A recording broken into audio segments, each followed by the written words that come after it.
Selamat pagi Pak. Ya, selamat pagi Anda. Apa kabarnya hari ini?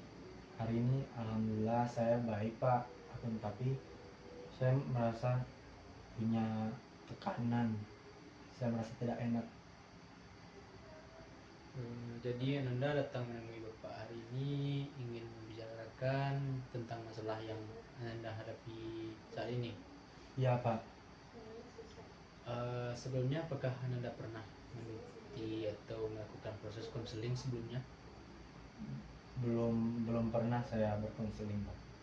Jadi apakah Anda tahu apa itu konseling? Yang saya tahu cuma bercerita saja Pak. Baik, Bapak sedikit menjelaskan apa itu proses konseling. Yaitu proses konseling adalah proses interaksi antara konselor dan klien. Contohnya Anda sebagai klien dan Bapak sebagai konselor, dan tujuan dari konseling ini memecahkan masalah yang terjadi pada klien, mencari jalan keluar dari masalah yang sedang dihadapi klien, dan Anda tidak usah risau ataupun bagaimana, karena kerahasiaan dari masalah Anda akan Bapak jaga 100%. Baik Pak, terima kasih sudah menjelaskan ke saya apa itu konseling. Sebelum memulai proses konseling, sebaiknya ada baiknya kita perkenalkan diri terlebih dulu. Terima kasih Pak. Nama saya Pito. Nama lengkap saya Pito Ramadan. Jadi nama Anda Prepito Ramadan. Ya, dan Panggilannya Pito. Ya, Pito. Dan Pito apakah pernah tahu dengan Bapak atau sudah kenal dengan nama Bapak? Saya tahu nama Bapak, akan tapi saya tidak pernah mengenal jauh Pak. Baik, Bapak sedikit memperkenalkan diri. Dikenalkan, nama Bapak Aziz Ashari, bisa dipanggil Bapak Aziz. Di sini Bapak berperan sebagai konselor di sekolah. Jadi apa tujuan Prepito datang ke ruangan ini untuk menemui Bapak? Saya sebenarnya dari kemarin ingin bercerita Pak, ingin mengadu ke Bapak. Saya sudah mencoba mengadu ke orang tua, ke teman-teman dekat saya, sama ke saudara yang lain, akan tetapi saya tidak didengarkan Pak. Masalah yang saya alami, saya selalu dibully di sekolah, saya ditertawakan, saya selalu diejek. Apapun yang saya lakukan selalu saja salah di mata teman-teman saya. Jadi Pito merasa dibully oleh teman-teman Pito. Iya Pak, begitu. Jadi apakah Pito bisa menceritakan lebih rinci atau lebih jelasnya tentang masalah yang Pito alami saat ini? Waktu itu Pak, pernah setelah olahraga ya Pak, jadi saya kan pergi jajan, beli minum. Nah, minum saya diambil sama teman Pak, dipermain-mainkan, dioper-oper, dikasih ke sini, saya mau ngambil dilempar ke sana. Begitu juga makanan saya Pak. Saya merasa tidak pernah bersalah sama mereka. Mungkin apa memang penampilan saya seperti ini, saya selalu ditertawakan, saya selalu merasa direndahkan. Saya rasa tidak Pak, tapi kenapa teman-teman saya seperti itu pada saya? Gitu. Berbicara tentang bullying, apakah Pito mengetahui apa itu bullying? Ya, hampir tahu tentang bullying Pak. Hanya sekedar mengejek, menyudutkan, mengucilkan, itu saja Pak. Baik, sebenarnya bullying itu bisa mempengaruhi kita secara emosional, baik secara perkataan, perbuatan maupun tindak kekerasan fisik lainnya. Itu pernah mengalami hal itu Pak. Pengalaman seperti apa yang pernah Pito alami? Kalau dari kata-kata, itu diketawakan seperti culun, kurus, dan lain-lain. Pernah diejek-ejek nama orang tua. Kalau secara perbuatan, bahkan Pito pernah didorong, dijatuhkan. Saya merasa rendah diri saja Pak di hadapan mereka. Itu pasti sangat menyakitkan.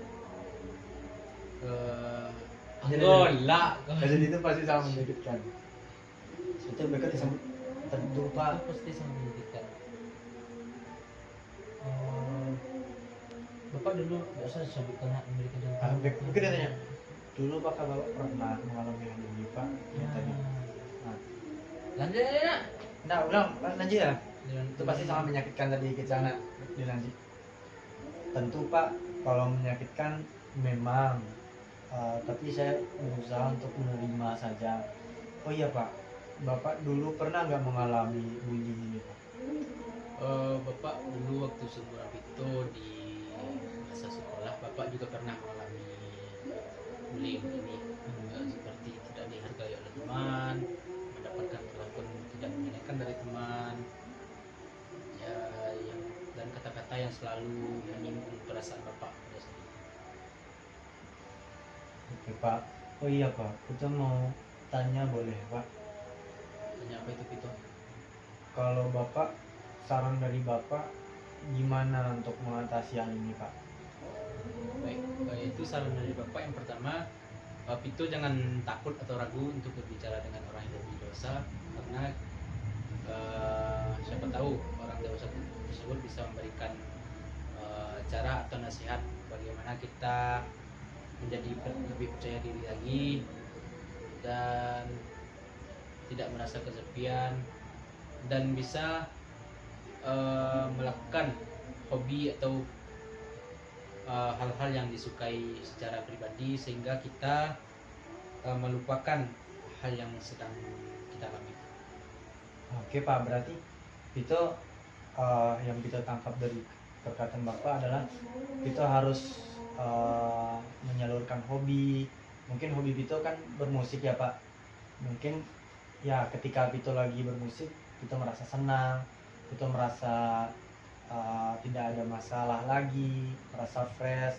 Jadi mungkin terima kasih Pak, masukan dari Bapak, harus bercerita sama mungkin yang lebih dewasa ya Pak.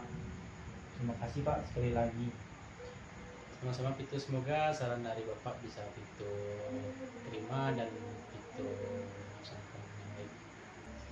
Baik Pak, terima kasih atas nasihat dari Bapak. Apakah apa yang Pito rasakan setelah Bapak memberikan saran pada Pito? Yang kita rasakan tentunya kita merasa lebih tenang karena kita sudah bisa speak up, berbicara sama orang lain selain dari keluarga, selain dari teman dekat. Tapi Pak, bahkan saya rasa berbicara dengan Bapak sama seperti berbicara dengan ayah saya sendiri. Bedanya mungkin ayah saya karena sibuk bekerja, dan bukan pengalaman dia tidak ada di sini. Alangkah lebih baiknya saya bercerita, berkonseling dengan Bapak, karena saya yakin bahwa Bapak bisa menjadi orang tua di sekolah dan benar-benar pastinya menyayangi anak-anaknya di sekolah. Baik, terima kasih Pito karena Pito sudah merasakan hal tersebut.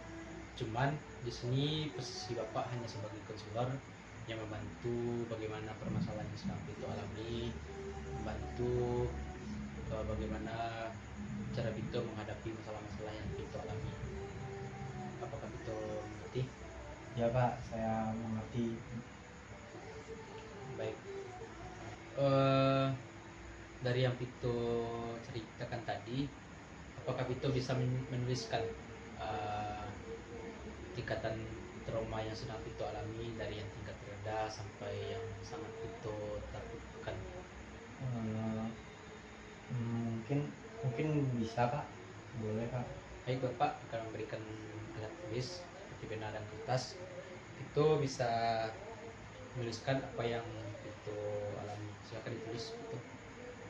Oke Pak.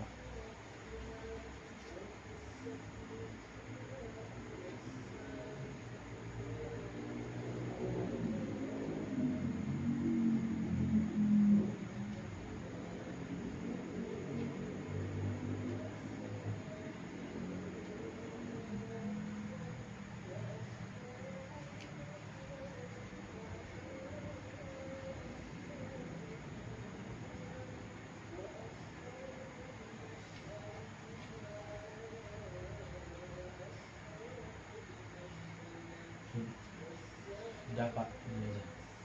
Baik.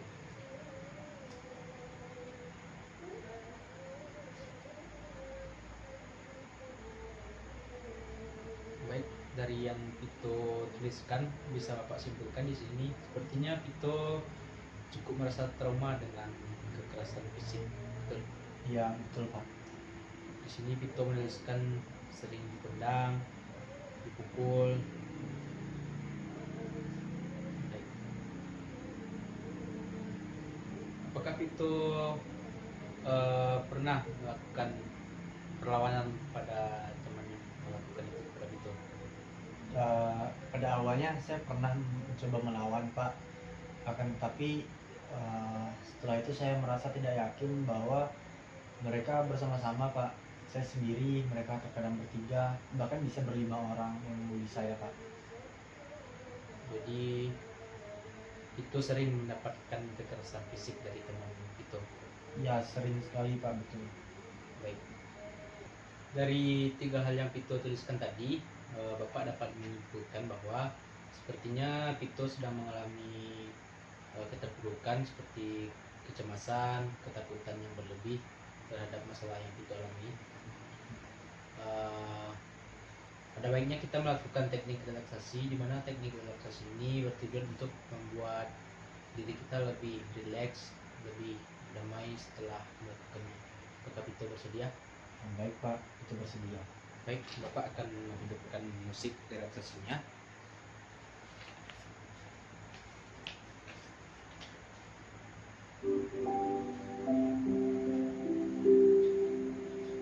Saat ini Vito akan membuat diri Vito lebih rileks, buat diri Vito senyaman mungkin. Tutuplah mata Anda perlahan dan menapaslah dalam-dalam. Bayangkan diri Anda berada di tempat yang tenang dan damai. Biarkan pikiran Anda menjadi bebas dari kekhawatiran yang ada di sekitar. Di sini Vito aman. Rasakan setiap hembusan nafas membawa ketenangan dan kekuatan yang baru.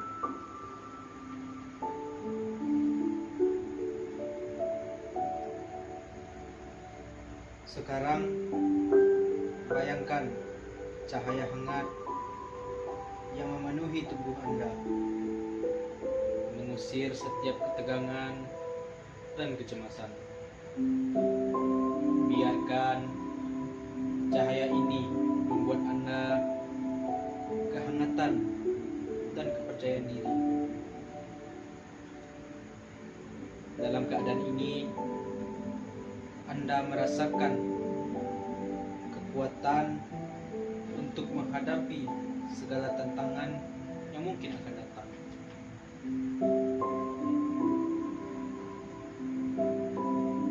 Anda layak dihormati dan dicintai. Kekuatan Anda lebih besar daripada apapun yang bisa merusak Anda. Biarkan kebaikan dalam diri Anda menyinari lingkungan di sekitar, meskipun pada saat yang sulit.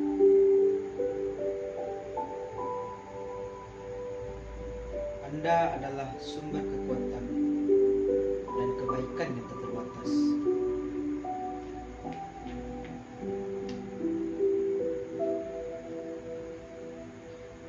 Ketika Anda siap, buka mata Anda secara perlahan.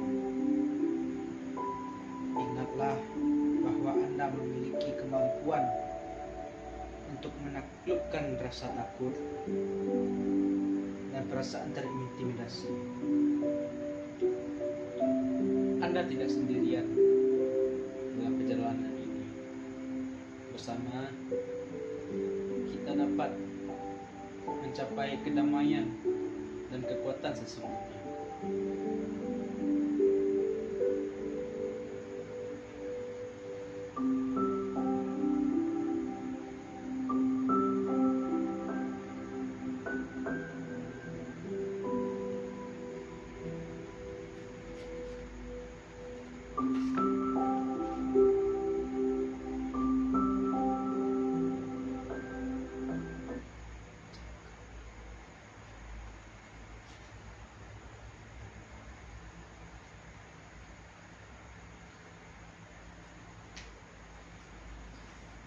Vito, Juga Pak, apa yang Vito rasakan setelah melakukan relaksasi sebentar ini?